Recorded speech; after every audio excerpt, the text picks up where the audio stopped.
2011 is probably too broad. We reduced it to state of the climate, June, July, August, over the continental U.S. And I have to give credit where credit's due. So State of the Climate is a talk that Ed Sarachik would give at the University of Washington every spring and fall related to his ENSO predictions. And I kind of got the idea to do something similar here when a friend of mine from the University of Washington called, and he's now in climate consulting, and he asked me about the state of the current in AO. And I thought, well, you know, if I'm gonna know these things, maybe other people might be interested as well. And I went to Ben, and he seemed to share my sentiment about teleconnections, and he's more of an expert on ENSO than I am, so it kind of worked out nicely that we could share the talk. So, given what happened over the last 3 months, we reshaped our talk and our goals. And so it's still the case that we want to introduce teleconnections briefly, and then we also want to look at what the current state is for the teleconnections. But along the line, we also realized that there are a ton of resources that you can get on the web, and getting through them to find the ones that are useful is kind of tough. So hopefully we reduced it to some of the better ones. And then we'll also give a winter forecast, but it will be very tongue-in-cheek. So in case you're wondering where we're going along the way, we'll just have a motivation and introduction, and then I'll pass off to Ben, and he'll talk about ENSO and its relation to some of the major climate conditions this summer, and then I'll talk about climate conditions in the Northeast, but mostly the weather.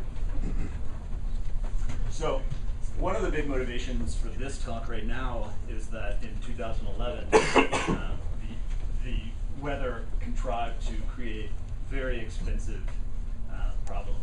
And this map is from September. If we updated it, there's actually 12 events that cost $1 billion. And so down in Washington, they're calling it the Terrible 12.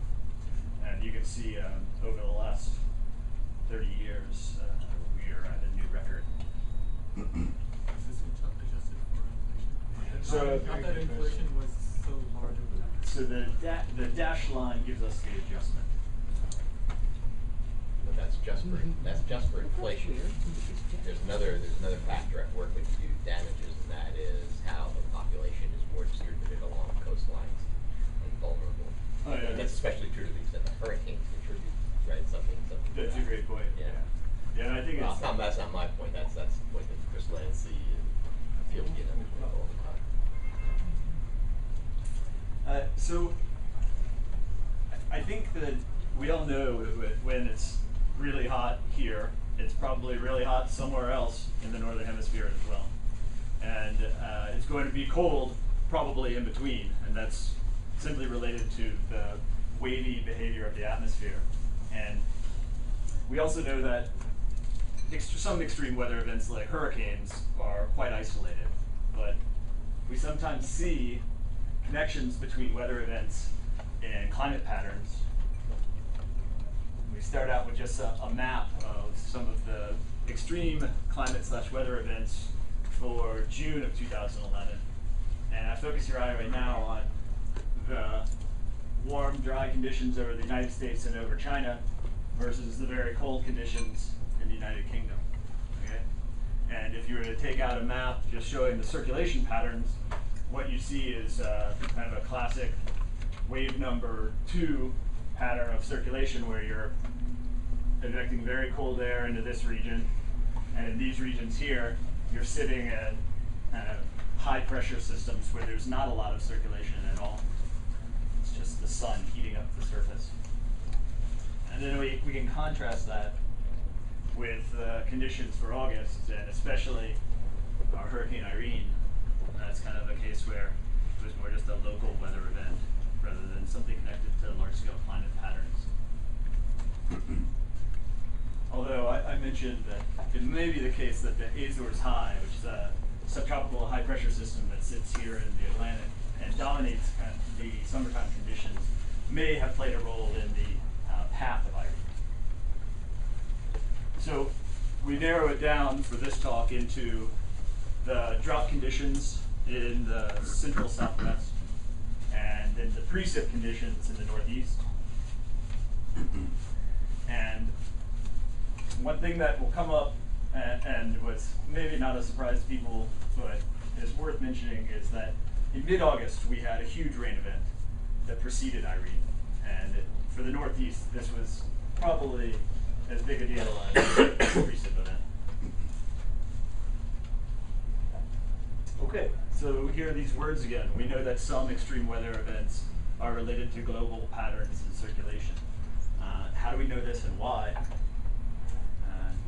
An interesting source for a summary is actually in the Journal of Marine Systems, where James Harrell, who's one of the people who brought the North Atlantic Oscillation to the forefront in the scientific community, wrote a review paper on how Northern Atlantic climate variability related to marine systems. And one of the things he states is that when we think about planetary scale waves, we typically have relationships that lead to often or same signals at distant parts of the globe. And we think of this as the teleconnection pattern. It's literally Greek roots, tele, long distance connections. One of the first papers on it is this paper by Mike Wallace and Bill Getzler, I think was his first name. Dave. Okay, thanks. What I show over here is the Arctic oscillation, which I feel is synonymous with the North Atlantic Oscillation. If you were to just focus your eye only in the region of the North Atlantic, you would have the North Atlantic Oscillation. The Arctic Oscillation is just extending the signal so you can see the global pattern.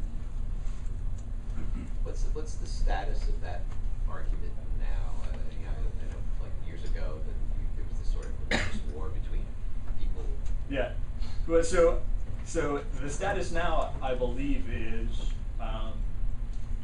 you can take the NAO and do anything you want with it, and you could probably find the exact same signal with the AO. But certain people, especially researchers in Europe, stick with the NAO because they have a much longer record of it, so you can use it for longer time scales. But a great story is a talk where Mike Wallace was invited to Reading to speak about the AO as compared to the NAO. He had a Superman t-shirt on underneath his button down, and he was making an analog between Clark Kent and Superman and the AO and NAO. But it's just the same thing. It's the same person. It's just you just change the outfit.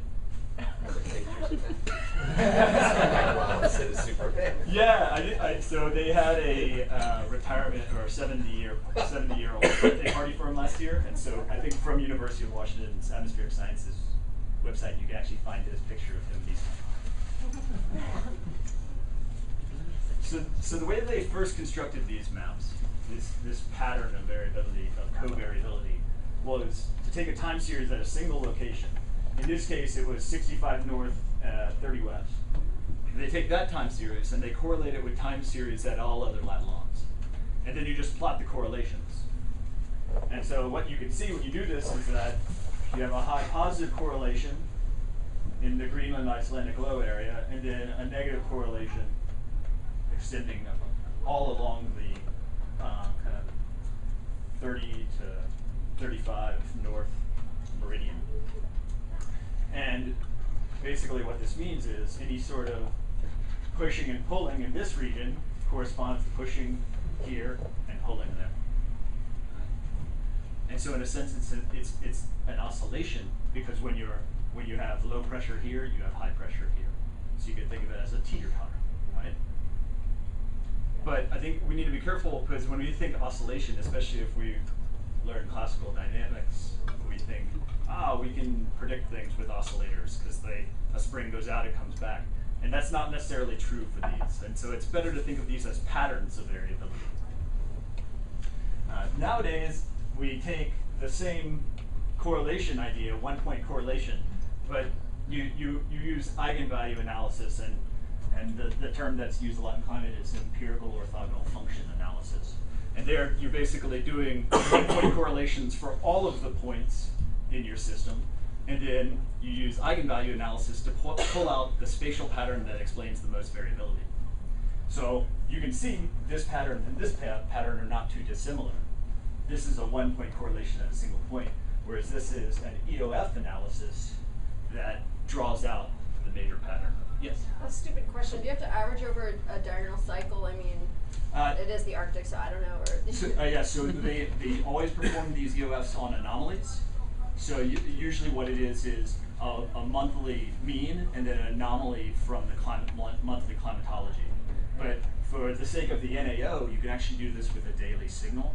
And there again, you have to have an anomaly. So usually you're removing a diurnal cycle by removing the mean.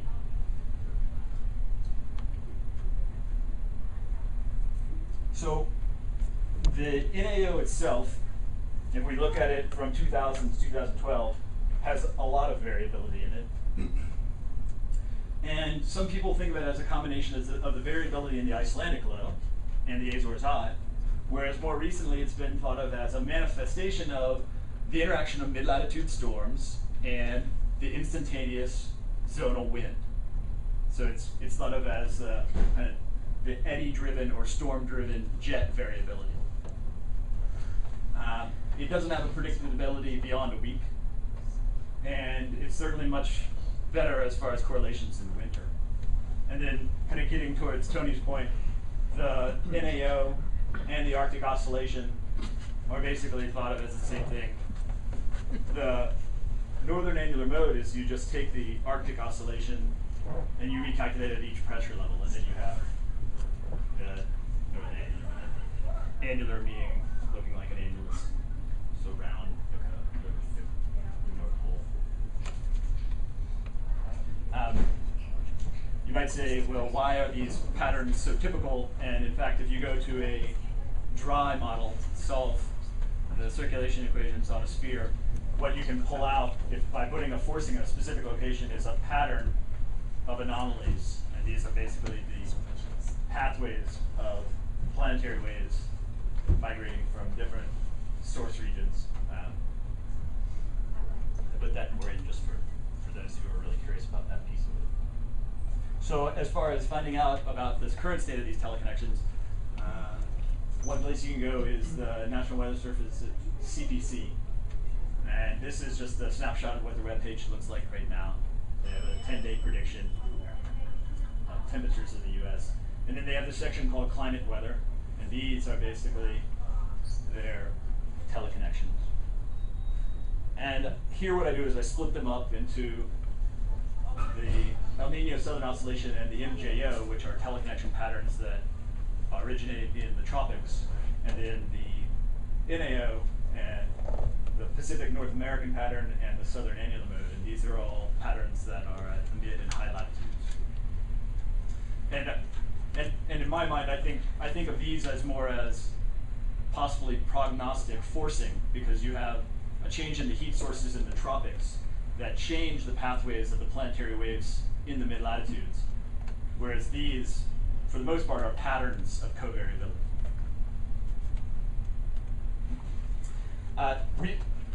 Ben and I kind of reduced why we want to study these into a small set of reasons. One is that they do relate just to the boundary state of the atmosphere.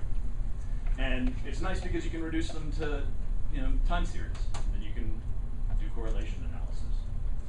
And we put with a question mark, they can improve seasonal predictability. I think here it's just down to ENSO. One teleconnection that we won't talk about later, but I'll just introduce now, is the Madden-Julian Oscillation, MJO. So Madden and Julian were researchers, NCAR in the early 70s, who discovered this pattern of clouds moving eastward across the Pacific in kind of the maritime continent region. And they noticed that there was a specific time scale for these that was quite slow. Something like 60 to 90 days, 30 to 90 days here. I think 60 is probably a better guess. And you can think of them as disturbances in wind, rainfall, and cloudiness. Or you can think of them as variability within the Asian and Australian monsoons. And this is actually how Adam Sobel likes to define it now. It's just within the variability of the monsoon. Interesting to me. What's neat is that these things can affect hurricane activity and precipitation on the west coast of North America.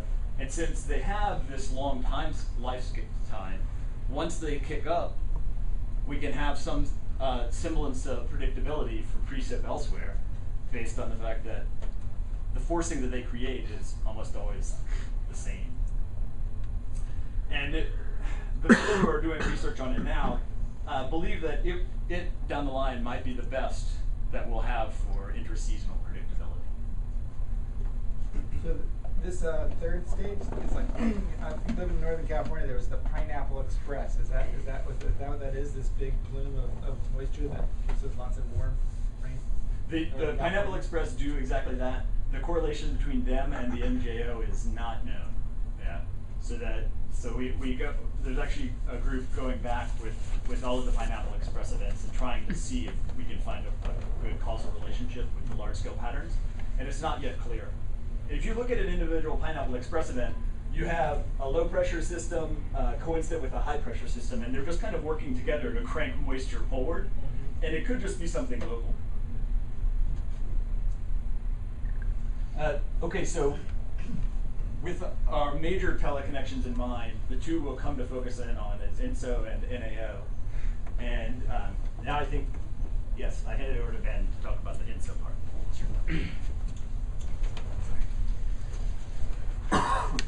Okay, so as many people are aware, there's a pretty severe drought currently going on in the southern U.S., focused primarily around Texas and the southern plains. Drought variability in North America is strongly modulated by the state of the ENSO system, and so I'm going to talk a little bit about, looking at the drought and looking at ENSO teleconnections to see how much of the drought can really be explained by the state of ENSO. I think most people are familiar with the Nino Southern Oscillation, but briefly, it's this coupled ocean-atmosphere phenomenon in the tropical Pacific. During a normal year, you have this we have a vigorous Walker circulation with rising motion in the western tropical Pacific and upwelling off the coast of South America. During El Nino, this Walker circulation weakens. We shift convection more towards the middle of the tropical Pacific, and we reduce the upwelling. During La Nina, we're basically talking about an intensification of the normal type state. Because this is in the tropics and represents a really strong diabatic heating source, the state of ENSO has a strong impact on storm tracks, jet streams, and Rossby wave dynamics, which can affect weather and climate throughout much of the globe. So for example, this is from the IRI, the International Research Institute at Lamont Doherty, showing La Nina and rainfall. So basically during a typical La Nina event, such as this most recent winter and this coming winter, again, that sort of more vigorous Walker circulation in the central Pacific, we can expect drier than normal conditions in the southern U.S. during the wintertime and into the spring, wetter conditions in southern Africa, a wetter Indo-Pacific region, wet Amazon, and so on. And so the sort of impacts of ENSO, and in this case La Nina, are largely global. In the case of El Nino, you're basically looking at similar anomalies of the opposite sign. So where places tend to be dry during La Nina, they tend to be wet during El Nino. Over North America, dynamically, the major control is basically this shift north of the storm tracks. So again, here's our La Nina state with more vigorous Walker circulation. We see a shift in the storm tracks northward, which leads to increased precipitation, increased moisture advection from the oceans into the northwest. Because these storm tracks have shifted north, now we've got drier conditions in the southwest, southern U.S., and there's some evidence too for wetter conditions in the Ohio River Valley and the northeast United States. But can La Nina explain the most recent drought, or the most recent drought anomalies that we see over North America? So this is from the Global Drought Monitor, November 2011. This is the standardized precipitation index, which is basically just a 12-month integration of normalized precipitation departures. Okay, So a long-term index of precipitation. And immediately what we see is some features that look pretty consistent with what we expect from a La Nina type state. Dry conditions in Mexico, the southern plains, and a drier southeast. Although again, we see some deviations, near normal conditions in much of the southwest. And because it's just a drought monitor, it's not actually showing the sort of wetter than normal areas. Ben, is that U.S. population in the exceptional drought at the bottom? No, this is actually global population. Global. So based on this SPI, so 52 million. This is actually, we'll have a link later, but this global drought monitor is actually a really great resource if you're interested in knowing the current state of drought using a variety of different indices. Okay, so one of the ways that we can sort of try to investigate and try to do some sort of attribution in a very sort of coarse sense is actually look at some composite anomalies from El Nino events and La Nina events. So this is just from the CPC, which for January, February, March has composited precipitation anomalies for all El Nino events during the last 50 years and all La Nina events during the last 50 years. And that's what these show in units of millimeters. On the right there is the frequency, which basically the number of years in that given grid cell that were wetter than normal or were drier than normal. So in a lot of ways, this is sort of an indicator of the robustness of those teleconnections. And what we see is that during a La Nina year, we expect dry conditions in the southwest, southern plains, southeast, wet conditions in the northwest, and the Ohio River Valley. And especially in the southwest and southeast and southern plains, you know, these anomalies are pretty, and these sort of teleconnections are pretty robust. In the El Nino case, again, it's typically anomalies of similar magnitude but opposite sign. And as far as the remote consequences of El Nino, like from the United States, so there are different flavors of El Nino depending on whether the SST anomaly peak is close to the South American coast or farther out in the central Pacific. Do those substantially affect these patterns? Yeah, so I'm not going to talk about much about it, but there's actually been a lot of talk about these sort of two different types of El Nino events. There's sort of the classic El Nino, and then there's this Modoki El Nino, where the SST warming is more centrally located. And that actually, there is evidence that it does significantly impact the teleconnections and the impacts of the El Nino events. As far as I can tell, as far as La Nina goes, there's no sort of Modoki version of La Nina. But yeah, I mean, I think there's certainly evidence for varying impacts depending on the flavor of El Nino that you're working with. Because as far as regional climate impacts going into the future are concerned, like this Modoki type of El Nino, I gather, has been occurring more frequently, like in the last decade or so, and there are at least some people who are speculating that might actually be something that's changing about the character of El Nino as opposed to just a. It could be again, But one way or the other, it would be interesting to know if it had ramifications for regional. Oh yeah. climate change in the U.S. Yeah, I mean, for sure. I mean, again, I don't know quite the, again, our understanding of the ENSO dynamics is actually still pretty, not superficial, but, still large uncertainties. And so, that's certainly another factor that could be changing. When you look at this, do you feel really confident that these are really robust? Like every El Nino does this. Like how many El Ninos go into this or La Ninas, and Well, so you're looking at, basically the 4 to 7 year periodicity. In here, I think there's, I'm trying to think now. I think there's like 7 or 8 events going into each one. I mean, I feel pretty confident in this because we can look further back in time. We can look at reconstructed ENSO indices. We can look at independent reconstructions of droughts, and we can look at models with free force with SSTs, and everywhere we look, when we have a La Nina, we get dry conditions in the southwest and the southeast. Again, La Nina and El Nino themselves, as I'll show in the next slide, like Jimmy said, are really just set the background boundary conditions. And so depending on other things that are going on in the climate system, you can easily get, in any given year, sort of significant deviations from the canonical pattern. But overall, I'm pretty confident in this. Why JFM Whereas DJF, I- Christmas is very important season. Christmas. Yeah, I mean, this was just this is what the CPC had on their website, and so I just grabbed this as something easy to sort of pull down and illustrate these sort of anomalies. But that's also the season when the anomalies are largest.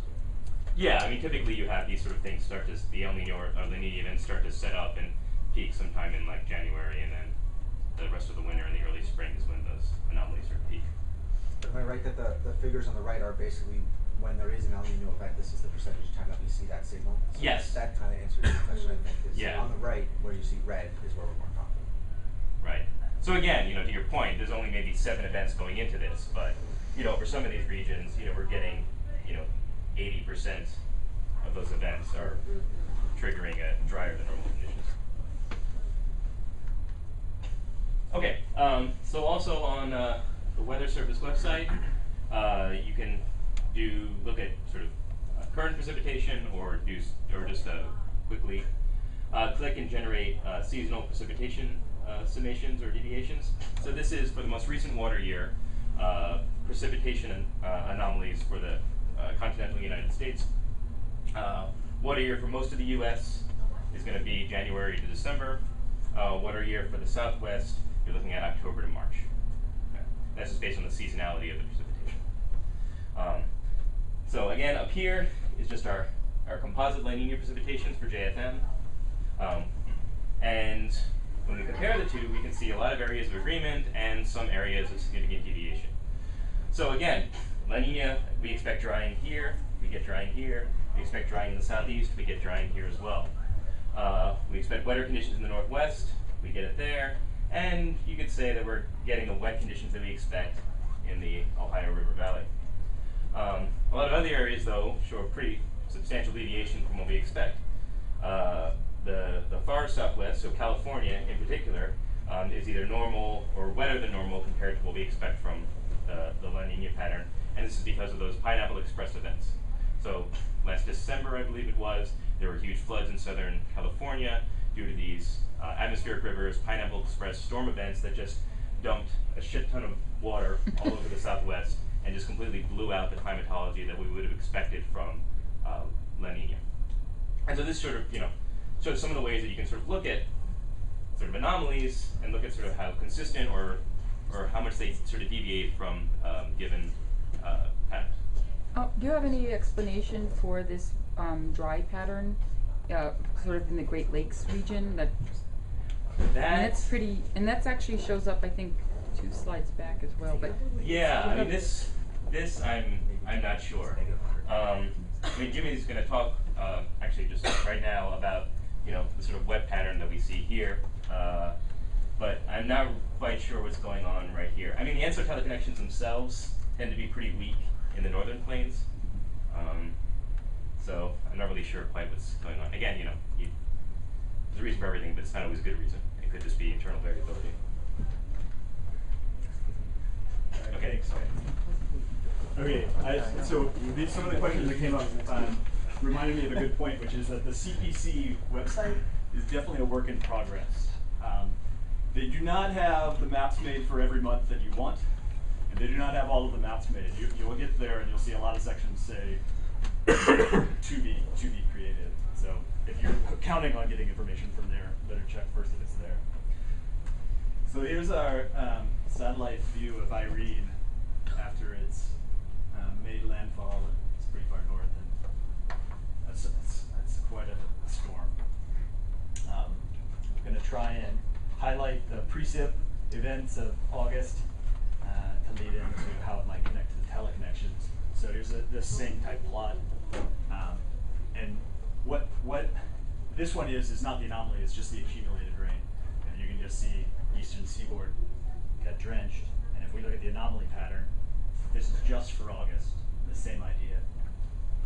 And I think, real briefly, this dryness and this wetness might actually be related, because the predominant storm track in summer sits up here like this, and for this summer it shifted off the eastern seaboard, so some of the precip that they normally get from the tails of the storms, they did not get there. If we zoom into New York City, you can grab time series of the precip from Central Park, and I also grabbed JFK, and this is all put together at the KNMI climate. What's the nickname for it? KNMI Climate Explorer. Okay, Climate Explorer. And what I plotted on this side is the accumulated precip in black for 2011, and then the climatology for 1950 to 2010. And dash lines give us JFK, and the solid lines give us Central Park. And you can see that we were heading along in a pretty normal precip year through July, and then August we just exploded, and we're actually on record to have, I think, in the top 3 for wettest years in New York City. And then if we zoom into the individual precip events looking July to September, you can see we actually had massive precip events in August. And Irene is this one. So we had 2 days of lots of rain. So Irene is this one. And then this one is the flood, the Sunday flood of August 14th. This was filler in case there wasn't good discussion. So here's a weather report from the August 14th storm. You can see the flooding of cars. I don't know the exact location of this, but I'm sure you can find it in a lot of places. And we broke 2 months of rain in 1 day. So I asked, do these northeast precipitation extremes relate somehow to our teleconnection patterns? Well, what was the state of climate for June, July, August? If we look at the SLP anomaly, so what I've done here is taken the ECMWF reanalysis data. I make climatologies from 79 to 2010 that look at an anomaly. And what you can see is high pressure over Greenland and the pole, and low pressure over the continental US and West Europe.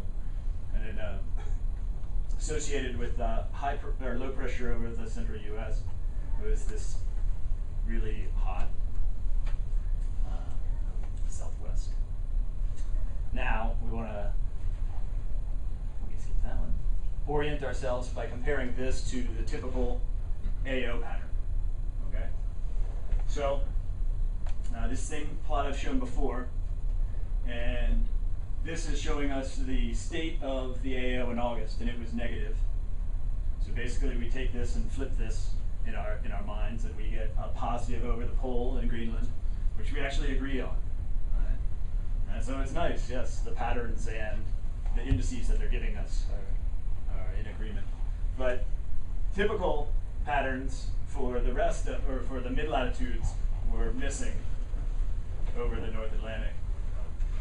And also we had a reversal, because this should have been negative if we were in a canonical negative AO phase.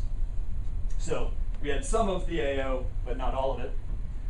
And then we can turn to the research and say, what does AO tell us about the storms? And this paper by Chihu and Songfeng,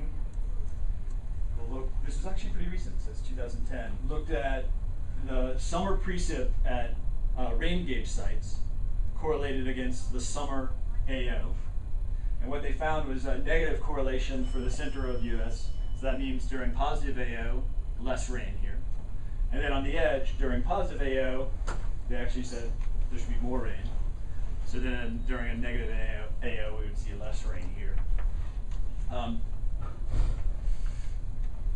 This part here that's shaded is the significant region, and I think that's right. Everything else we can actually kind of take with a grain of salt, and you can go and make this plot yourself, and you probably using composites, and you probably wouldn't get the same figure. It really, I pity the people who study only precip because it's so hard.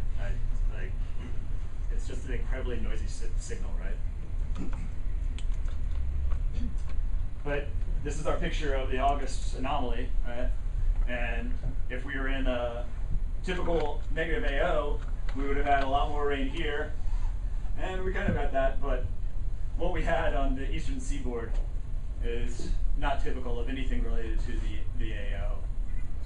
And I think we go back and look, and it's kind of, we had 2 big events that came in and drenched us. But I do make an attempt to explain it. So the other thing you can get from the CPC is the climatology of the storm tracks.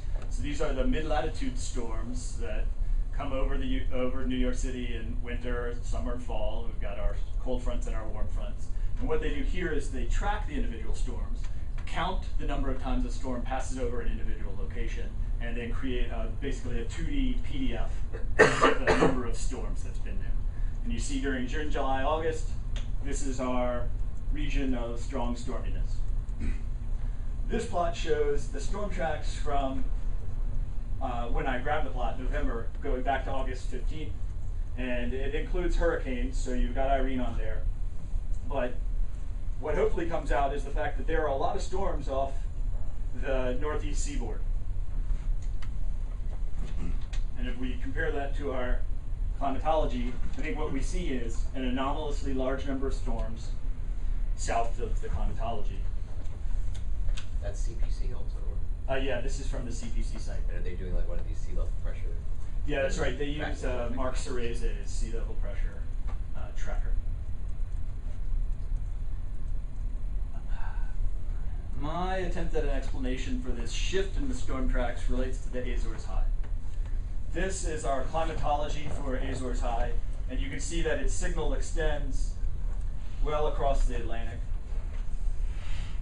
During this 2011 JJA, the zonal extent shrunk, and particularly we had lower pressure in this region. And if we think of our high pressure or just our pressure contours as being streamlines for the circulation, you can think of this as an intensification of the circulation in this region.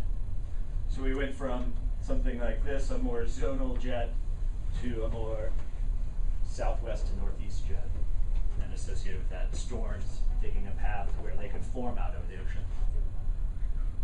But I could get up here and also tell you that the storms took this path, and that created this 2011 pressure pattern. So there's still a debate about the push and pull between Azores High and the storm tracks.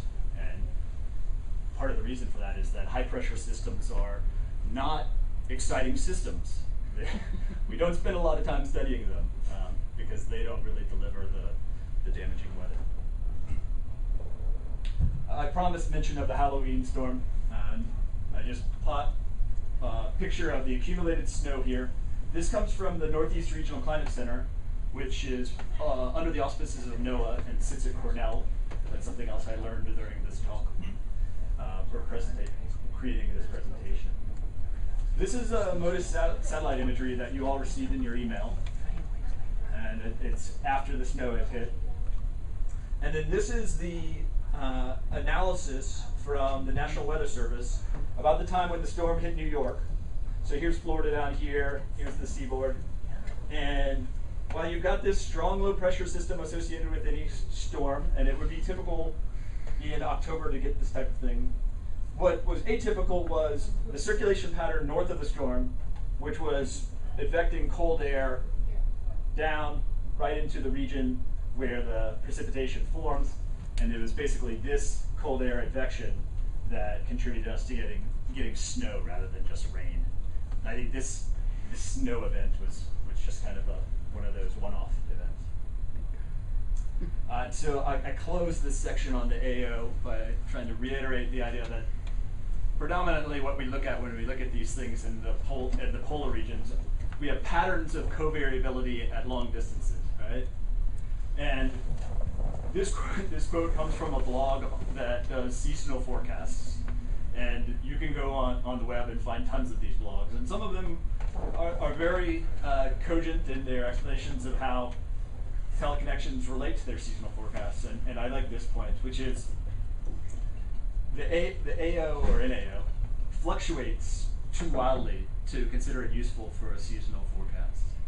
And that goes back to the fact that it has this 7-day predictability because it relates to the interactions of individual storms and the instantaneous jet, right? So you have pushing and pulling on it on short time scales that disallows it from being useful for the seasonal forecasts. There has been recent evidence that there may be a downward control from the stratosphere where the Arctic oscillation can be stuck in a pattern for a longer time related to forcing from the stratosphere. but we don't know the mechanisms through which that can happen, so that's more just. I don't know, recently we published a paper on that in 1999. That's not recent. I thought your paper was on on how it changes with CO2, 2 times CO2. But it was all about how changes in the stratosphere affect the NAO in the surface. Okay, yeah. So it's no longer a recent. Nice. So back in the good old days. You know, I mean, it was made by 10 models and we were not laughed at just because we were doing it. That was one where you did the calculation for the slide rule. That's right. Okay, so I pass it over to Ben for our seasonal forecast. Just before you leave, Yes. so is that sort of a typical appearance of the time series? Because you say 7-day predictability, but except at the end, it hangs around in the negative phase for sort of the better part of a month, then it hangs around in the positive phase for a better part of a month, and so on. So which is more typical, that fairly persistent behavior, which would suggest somewhat greater predictability than 7 days, or what's going on at the end where it's swapping back? Well, what's going on at the end is more like what we see in observations, and the reason this is smooth is because it's been smoothed. So they take their daily indices and then run a 7-day average on it to give you something that looks like a smoother oscillation.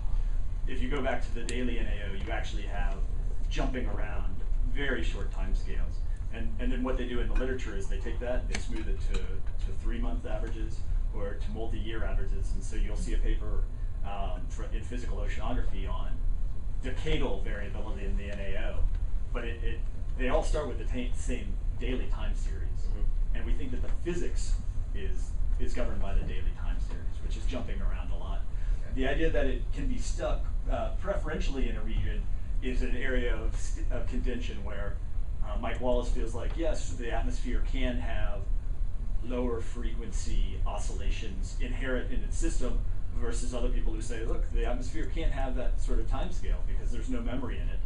So then where's the memory come from? Maybe it comes from the SST, but on timescales shorter than 2 weeks, SST anomalies in the North Pacific are governed by what the atmospheric circulation does. So any sort of dominant SST patterns that are forcing the AO would have to be SST anomalies on a lot longer time scale. I think the exception could be convection events, because there is a time where you're actually getting a large heat source, or actually as a cooling source from the deep ocean, so you could overcome the local heat and evaporation fluxes that are associated with the atmospheric circulation. So maybe Rhines is onto something there. Maybe the upper atmosphere could have a longer memory as well, potentially. That's right. Yeah. Back to the 99 paper. I think it's true. As we move around, as we move the stratosphere around, the troposphere responds. Yeah. All right. Okay, so we promised you seasonal predictions, and that's what I'm going to do.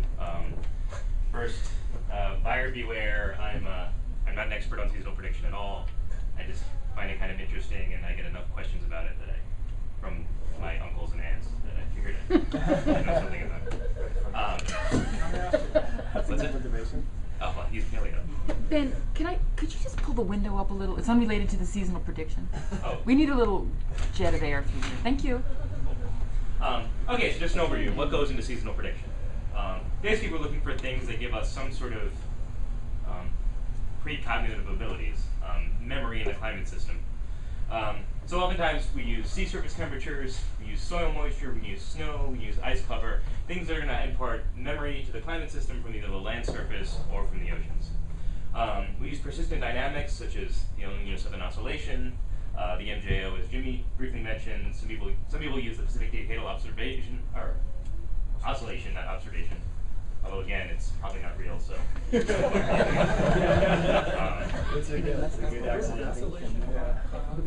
Vacillation? Vacillation. Vacillation. I've heard that used a few times.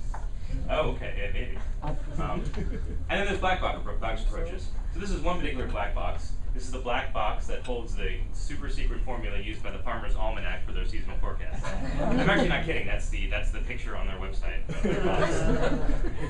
And that's what we're going to use for our seasonal forecast for the 5 boroughs. So again, we said we were going to tell you how much it was going to snow on New Year's Eve. Farmer's Almanac breaks up things based on arbitrary regions. looks like the winter in the Atlantic corridor where we are is probably going to be near normal temperatures with above normal snowfall. And for December 28th to December 31st, we can expect rain and snow showers. So if you are going to Times Square, wear a raincoat. Yeah, and but we should point out, we're not bashing the almanac, because they're probably doing as good or better than any high-tech seasonal forecast. Although they actually claim, what do they claim? 80% accuracy in their forecast. What's their budget? What's the standard for deciding that the forecast is accurate? So to get back a little bit, before we talk about the climate predictions themselves, let's talk about some of the predictability of these teleconnection patterns that we've touched on. So the IRI, again, is a really great resource for seasonal prediction of climate and also predictions of ENSO. And this is sort of the reason de etre. So right now, so last winter we were in a La Nina state. We started to recover to neutral conditions over the summer. And recently, over the last couple months, shown by these two black dots here, we've gone back into a La Nina type state. All these lines represent a suite of statistical and dynamical model forecasts for the winter and spring seasons on the state of ENSO. So basically anything below this 0 line is effectively La Nina conditions. And in general, all these models are predicting, on average, a continuation of La Nina conditions persisting through into probably the late spring. And the reason that there's this sort of consensus is because we have a reasonable understanding of the dynamics. We know ENSO timescales, or ENSO anomalies can persist for months on a time. And so there is this sort of memory inherent in this phenomenon that allows us to look forward a couple months. But if you actually go calculate the Nino 3 index right now, I mean, it's not even 1 standard deviation away from the mean. So, I mean, we're on the negative side of the mean, but it's a really mild. I mean, you should probably conclude it was noise right now. Sure. I mean, so typically people, that sort of the ENSO indices sort of, go back and forth, and typically we call it an El Nino event or a La Nina event if it's a 1 standard deviation from the mean. Right, we're not there yet. So we're not quite there yet, but all the predictions seem to indicate that they were sort of headed in that direction. Alternatively, we have the Arctic Oscillation, which, as Jimmy mentioned, is probably not very useful. So, well, with the ENSO, we're seeing sort of, more or less precise predictability out months. Oh, come on. Come on. Less precise. Let's just go with less precise. Okay. Here we have the AO, and so the black line here are the observations going from November 16th back through August. And then the red lines show the predictions. And this time span right here is about 2 weeks. So after about a week, everything sort of goes haywire in the CPC predictions of the Arctic Oscillation. And so, that's sort of just a reflection of what Jimmy touched on, the fact that the AO is largely an atmospheric phenomenon, at least may not have quite the same persistence that makes it useful for predictability that ENSO does. Okay, so now we can actually look at the climate forecasts, temperature, precipitation, stuff people actually care about. This is from the CPC. Here are the precipitation and temperature forecasts. So CPC says that it's going to be drier than normal in the southwest and the southern plains, southwest, southeast, wetter in the Pacific Northwest. This looks a little bit like La Nina, or a lot like La Nina. And then probably continuing warm conditions in the sort of heart of that drought area in Texas. If we look globally, we see not only, and this is from the IRI again, which runs these multi-model sort of forecasts. If we look globally, the precipitation forecast, we see that not only, like the CPC shows, does North America look like La Nina, but really so does the world. The Northwest, the Southern U.S., Northern South America, Africa, Indo-Pacific region, all those anomalies basically match up with our canonical expectations. And all this sort of does is show that in seasonal predictability, it's ENSO or bust. Right now, there's a lot of people working on this, but in general, you're going to have skillful prediction when you have a strong El Nino or a La Nina type event. If you don't have that, then it's sort of a crapshoot, and it's sort of whose guess. And this is really what, for all the tinkering that people do with these models, for all the different models they use, or statistical dynamical, at the end of the day, it's really ENSO, which is maybe a little depressing. But. Well, I mean, Mike Wallace likes to say that if all you have is a hammer, then all you see are nails. And so that's kind of a good summary of interseasonal prediction. Yeah, I guess so. Yeah, everything is ENSO. So anyway, I mean, that pretty much wraps it up. I mean, we'll send this around, but these are a bunch of just really great great resources to look at sort of the current state of both weather and these teleconnection patterns, recent anomalies, and then just some general information on seasonal forecasts and the impact of ENSO. So, yeah. Oh, thanks. This is great, by the way. So can you give as someone who knows absolutely nothing about this, for these seasonal forecasts? I mean, you'd think if you had all the initial conditions you need, you'd get the same memory. So are the predictions largely statistical at this point, or are they largely kind of deterministic models run in ensembles or something? I mean, I think they're mostly these dynamical models initialized. So like for seasonal drought prediction, people will basically take a bunch of different land surface models, try to initialize them to the same soil moisture and atmospheric conditions, and then sort of project that into the future to try to look at the sort of persistence of droughts. So I think that's what most of these represent. So why is El Nino useful as a seasonal predictive tool if the models are just doing what the models do? I mean, do you care about identifying it or not, or to what degree, or I don't know. I don't really know. Yeah, me neither. Well, I mean, I'd say it's the combination of the model tool and the expert user or the expert modeler. So if you see something that pops out of a model that shows El Nino, excuse me, and you see that in the CSAR, you can kind of add the two together and maybe put some more confidence. So it's a combination. I'd like to share one quick anecdote. I was in Central America when they were putting together their seasonal forecast, and they get all the Met agencies together. And they're really interested in the tropical North Atlantic Oscillation. So I'll bring that up just to say that in different regions around the world, there's a ton of indices that people use, and a lot of that is just statistical regression, kind of that 1 point, correlation that people have done. And the skills really do vary depending in different places. But there's also been some, really detrimental false alarms that have, the forecasts really throw some people off. I was just in Florida working with the extension people, and they had a very strong forecast for warm conditions because of the La Nina, and then because of the NAO, they got some serious frost that decimated the citrus industry. And most of the season they were right that it was warm, but then those couple sharp events, that's really what people need. So you have this weird combination. Yeah, I kind of briefly ask about that. Then are you saying that if you're in one of those hot spots of a particular oscillation, then this might be really useful for you to know? Yeah, certainly. But if you're not in a hot spot, Well, if you're in South America, right, you're right next door to where the SST anomaly is occurring, so probably very high correlation. strong El Nino or strong La Nina is going to be something that's more meaningful to you there than a couple thousand kilometers away, where maybe there's a different phase of the AO going on at the same time. But these things aren't they're deterministic, but there are other sources of variability. I think that's so. For example, this last winter we actually had a moderately strong La Nina. You had droughts in all the places you would expect it, except for like California and the Sierras and Southern California, where you normally would have fairly dry weather. They got a lot of rainfall. So it just says that there are other things that affect climate beyond El Nino. No, and that's a point maybe we didn't quite emphasize enough, is that, again, these sort of teleconnections, especially ENSO, they're sort of setting up the background conditions.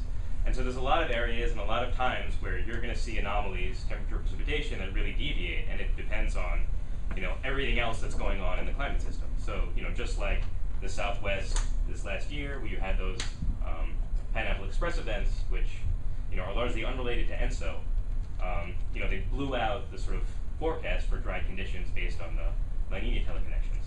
So even in areas where you do have very significant teleconnections, or even like Florida, you can sort of blow out your forecast just by random things happening in the atmosphere.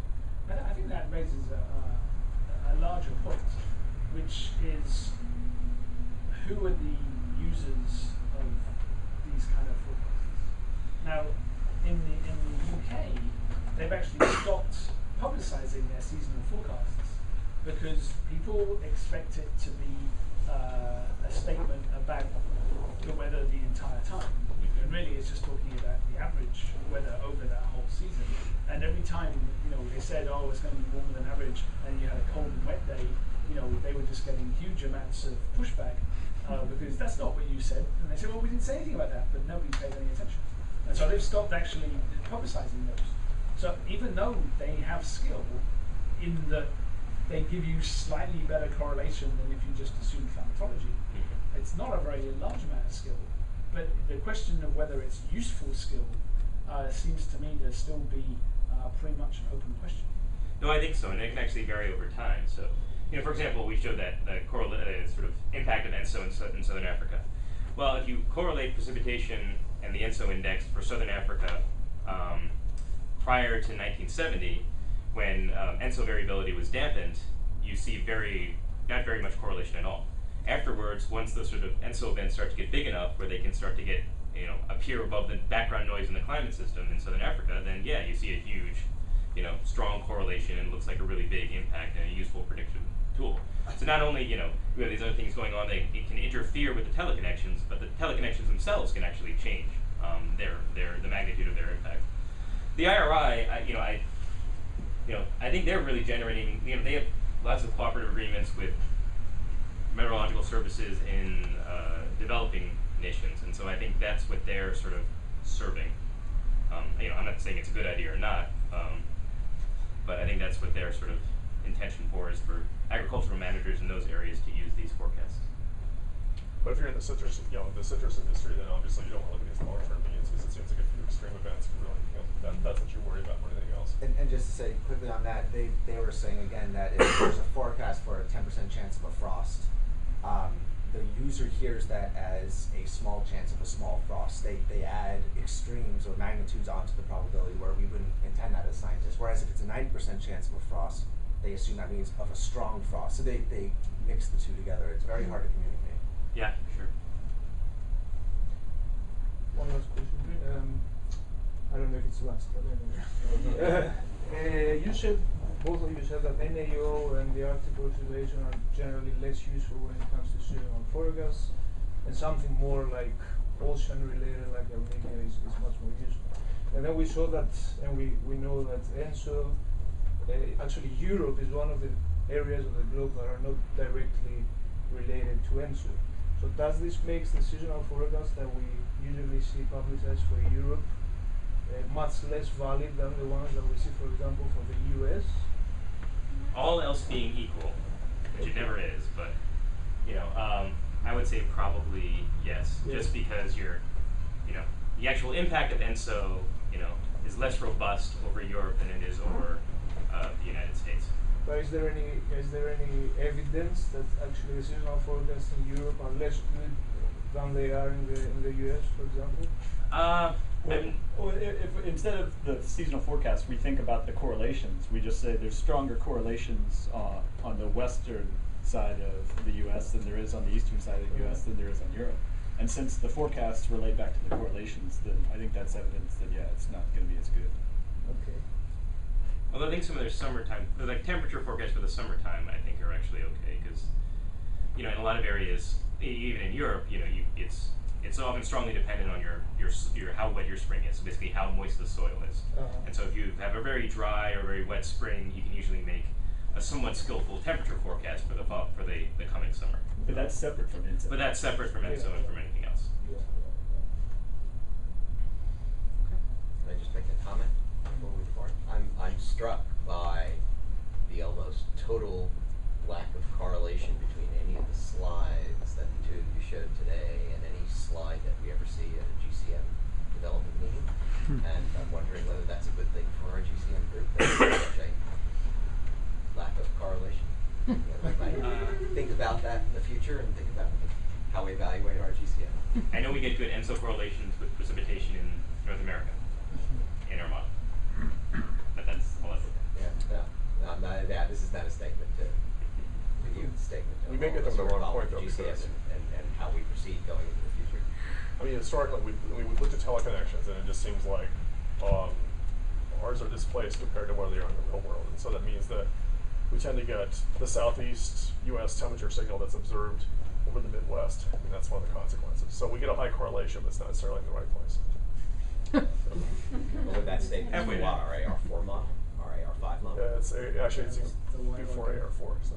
Right. For the So last we time don't I know. did. So we don't know what our AR5 model is. You should ask the person that's doing the the evaluation of the hindcasts to look at that.